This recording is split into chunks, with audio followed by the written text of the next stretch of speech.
Right. Yay. Welcome, everybody. Hey, peeps. Glad to see you guys today, this morning, and it's probably this evening for my guest, my special guest. Thank you so much to J. Michael Collins for sitting with me this morning, evening, wherever it is, whatever time it is by you. It's evening, and thank you, Anne, for having me. It's a pleasure to be here always, and a pleasure to see everybody who's joining us and who might have some interest in the world of political voiceover. Yes. I am super excited. This is one time, J. Michael, that I am super excited and happy to talk politics with my fellow colleague, because I know this is going to have a positive outcome and we're not going to hate each other or argue, Right. because we've got some cool stuff to talk about today. And peeps, if you're out there listening, you feel free to ask questions in the comments below. I will be seeing them and kind of relaying them back to J. Michael if you have any questions. But first, let's talk a little bit, J. Michael, about the political market, the political VO market, not necessarily politics, but the political VO market today, and what makes it so exciting.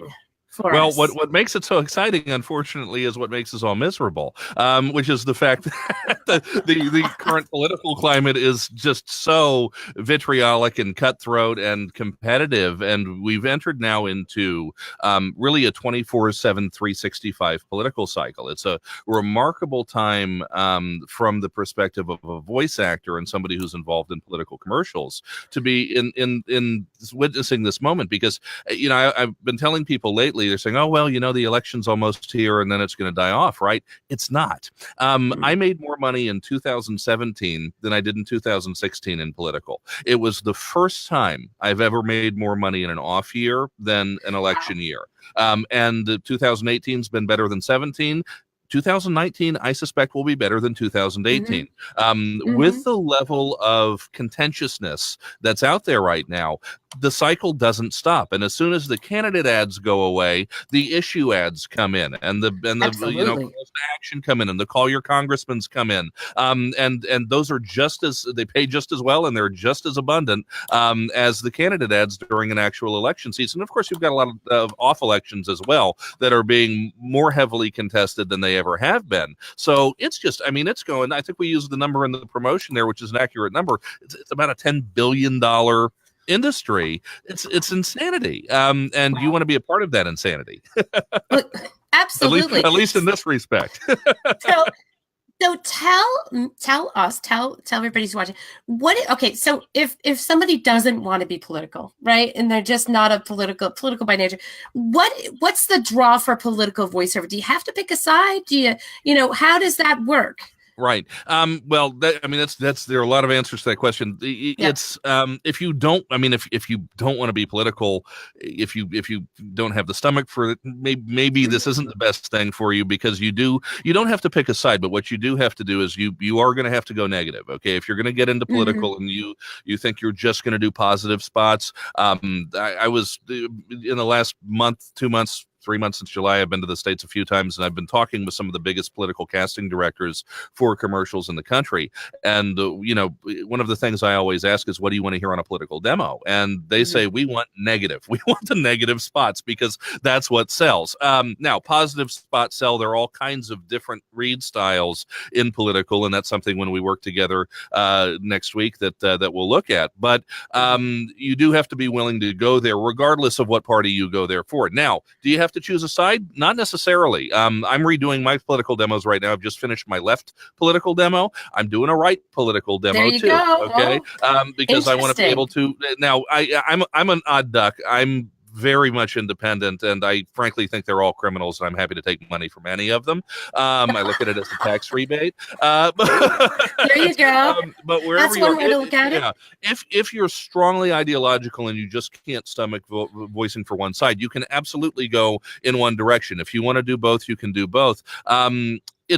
Political is a bit of an interesting market in that there's a little bit of a catch-22 in political, and it's not a bad thing. It's just a question of understanding who you're marketing to, and that is that when parties hire and when individual candidates or campaigns hire, they tend to like to hire somebody who's on their team. So if you brand yourself as a voice for the left, the left parties or the Democrats are going to hire you. If you brand yourself as a voice for the right, the Republicans are likely to hire you. The Democrats probably won't. However, when you are marketing to consultancies or ad agencies or production companies that handle this kind of work, they tend to like people who can play both sides because they often take work from both sides. So it's just a question of who you're marketing to. If you have extremely strong feelings and you want to pick one side, you can go that way. If you want to play both, that's what I do, and you can go that way as well. We've all got our lines. I mean, there are certain candidates and certain issues that I won't lend my voice to, just out of pure distaste for the message, but everybody has to draw that line where you feel comfortable. But it doesn't matter if you're strongly with one party, you can go that way. If you're willing to do both, that works also. Now, are there specialized rates that we need to concern ourselves with for political voiceover?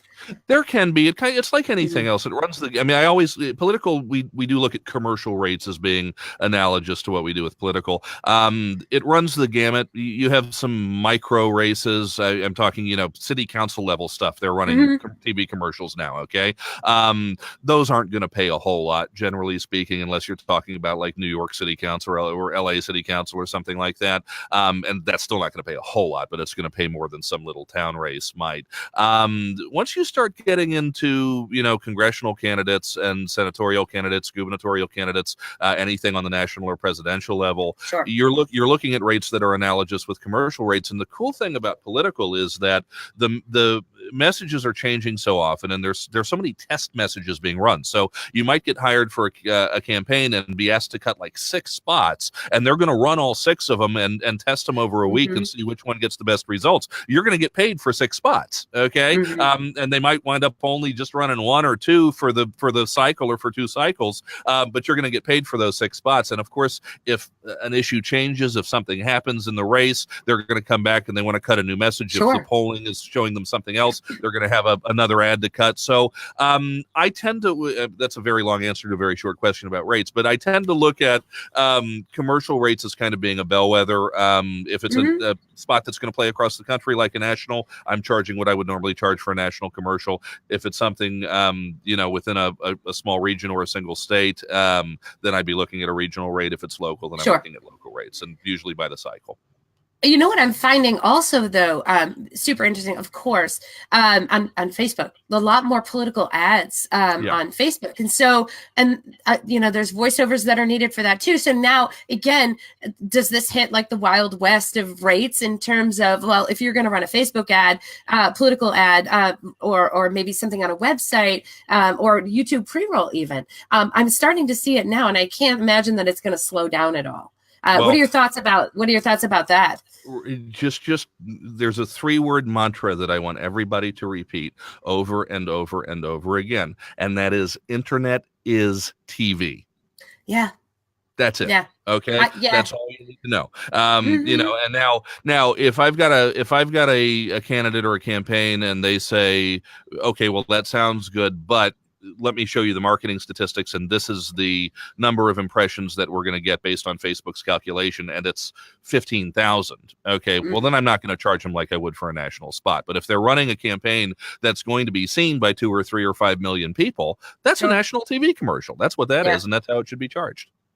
Yeah. All right. And let me ask you a question. I mean, when that happens, I know right now, I know when you're doing quotes, you're basing that on a usage and time basis. And then, I was going to say, because there's probably limited time that they're running the ad. So I still look at it as a cycle kind of thing. So I mean, the 13, they often don't run for 13 weeks, but I still kind of have that in the back of my mind, and that's a starting point. Look, we do live in kind of the Wild West of voiceover now, so everything is negotiable to some degree. The best question you can ask of a buyer in political, 2 questions really. What Anne said, which is how long is it going to run, and then the other question is what kind of number of impressions do you think this is going to get? Obviously, if it's TV or radio, you have market-based pay structures that we're all familiar with that would apply there. If it's internet, hey, just show me the Facebook. Just show me a screenshot, okay? Let me know how many if it's going to get 50,000 impressions, it's X. If it's 500,000, it's X. If it's 5 million, it's a different story. Well, I'll tell you what, here's what I'm so excited about. Thank you. First of all, thank you for that. You're like a wealth of knowledge. I love this. So useless knowledge, but that's okay. a wealth of great knowledge about political VO too, though. I do want to say that. So here's the deal, guys, peeps. If you're out there and you're interested, we are hosting a class next Saturday, October 27th, from 10 a.m. to 12 p.m. That's PST, that's Pacific time, and with J. Michael, all about political VO. So there's so much to know. I mean, and you've only just broken the tip of the iceberg here on types of things that I would want to know if I wanted to get into political VO. I know you're talking about the negative, people want the negative sound. There's performance aspects to all of us. And not only that, there's copy. Where in goodness gracious do you even find copy? And so I think there's a lot of interesting things, wonderful things that you guys can learn if you want to sign up for this class. Tell us a little bit more about what we're going to learn in your class next week. Well, I'm going to give you a real 360-degree look at the political market. We'll go. I'll go in detail about the lay of the land, what the marketplace looks like, how to market, what you need to market yourself effectively to political buyers, where you find political VO jobs, and that's an interesting conversation too, because it's not just through agents, it's not just pay to play. There are all sorts of different things you can do to go out and find these buyers, and a lot of it does involve self-marketing and direct marketing. And then we're going to go into performance. And what I'll introduce you to are the various styles of reads in political, which and there are some that are positive, issue positive reads, candidate positive reads, first person reads, where you're actually legitimately acting, and now you're a character, and you're telling your story, and it has something to do with an issue or with a campaign. And then, of course, we're going to play with some of the negative and amusing copy as well, which can be fun stuff. Fun stuff. So I'm excited. I'm excited for it. And I do want to congratulate you, because there were a couple of this year nominations for Sophos Awards that were your political demos. So that congratulations on that. That's super impressive.